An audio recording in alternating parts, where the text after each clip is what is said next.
नमस्कार दोस्तों, आपने बहुत बार सुना होगा पंच महायज्ञ के बारे में।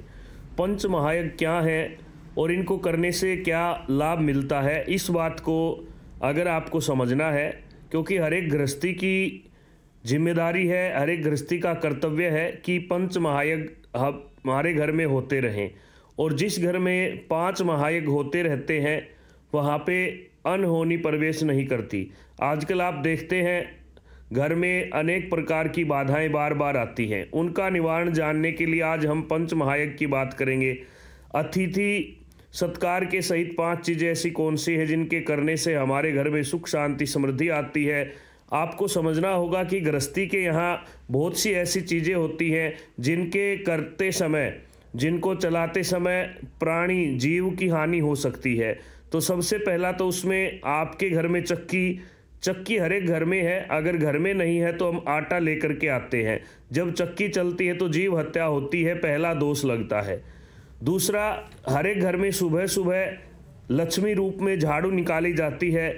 झाड़ू, भारी या अनेक नाम से, बुहारी के नाम से भी हम इसको जानते हैं। जब सुबह उठ करके हम घर की साफ सफाई करते हैं तो निश्चय ही कोई ना कोई जीव इसके नीचे आकर के मृत्यु को प्राप्त होता है, वो भी दोष लगता है। तीसरा है उखल। आजकल उखल का स्थान वैसे मिक्सी ने ले लिया है, लेकिन पुराने जमाने में उखल का प्रयोग किया जाता था। उखल, ओखली आप समझ सकते हैं, जिसमें हम अनेक प्रकार के सामान कूटते हैं। आजकल मिक्सी का प्रयोग होता है, वहाँ पे भी जीव की हानि संभव है।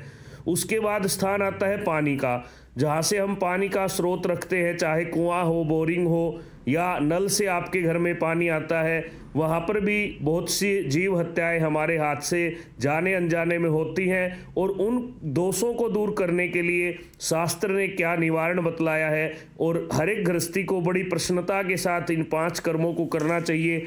जिस घर में ये पांच कार्य होते रहते हैं वहाँ पे कभी भी अनहोनी नहीं आती। पांचवी जगह है जहाँ हम चूल्हा रखते हैं, जिस पर हम भोजन बनाते हैं, चाहे गैस का चूल्हा हो, चाहे लकड़ी का हो, कहीं पर भी आप भोजन बनाइए, निश्चय ही आपके हाथ से कोई ना कोई जीव का किसी न किसी प्रकार का मरण हो जाता है। उस सब का दोष हटाने के लिए पंच महायज्ञ बतलाए। अब पंच महायज्ञ में पहला महायज्ञ कौन सा है?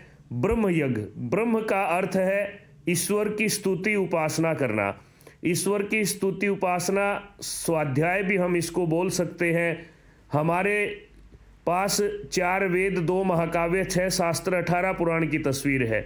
हमें ईश्वर का धन्यवाद करते हुए सबसे पहला कर्म हमें यह बनता है हमारा कि हम रोजाना वेद शास्त्र आदि का अध्ययन करें।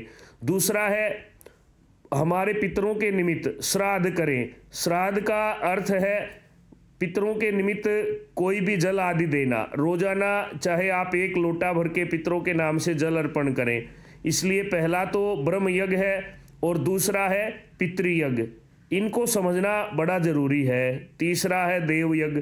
देवयज्ञ के अंदर हम क्या करते हैं? देवयज्ञ के अंदर आता है रोजाना घी का दीपक जलाना। दोनों समय गृहस्थी का ये कर्तव्य बनता है कि कम से कम 24 मिनट के लिए प्रत्येक गृहस्थी के घर में रोजाना यह देवयज्ञ होना चाहिए। देवताओं की पूजा होनी चाहिए और देवताओं की पूजा के साथ साथ आपके घर में पितृयज्ञ इसी श्रेणी में जोड़ा जाता है और देवताओं के निमित्त हवन आदि करना। उसके बाद आता है आपका बलि वैश्वदेव यज्ञ।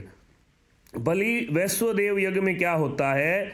आजकल गांव में तो अभी भी चल रहा है। आप कोयले की, गऊ के गोबर के उपले की अग्नि बना करके उसके ऊपर थोड़ा घी डाल करके, शहरों में जैसे आप चित्र में देख रहे हैं, इस प्रकार से आप यहाँ पर उन सभी के निमित्त आप कोई भी बलि वैश्वदेव करें।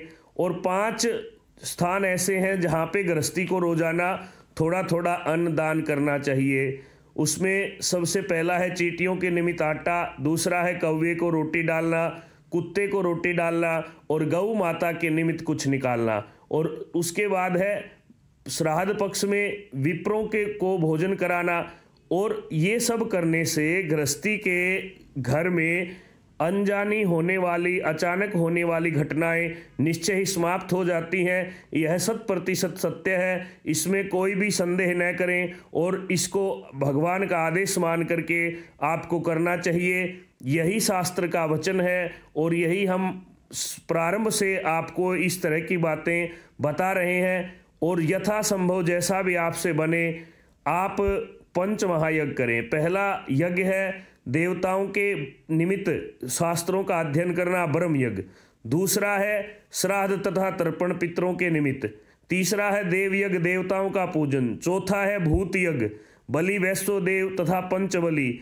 और पांचवा है मनुष्य यज्ञ, भूत यज्ञ भी इसको कहा जाता है। यहाँ पे भूत का अर्थ मनुष्य से ही है, क्योंकि हम पृथ्वी लोक पर रहते हैं और मनुष्य को भूत भी कहा जाता है। अतः हर एक घर में, गृहस्थी के घर में अतिथि आते जाते रहें, क्योंकि अतिथि देवो भव, भगवान से बढ़कर हमारे शास्त्र ने देवताओं के बराबर में स्थान दिया है अतिथि को। इसलिए अतिथि का भी सत्कार करना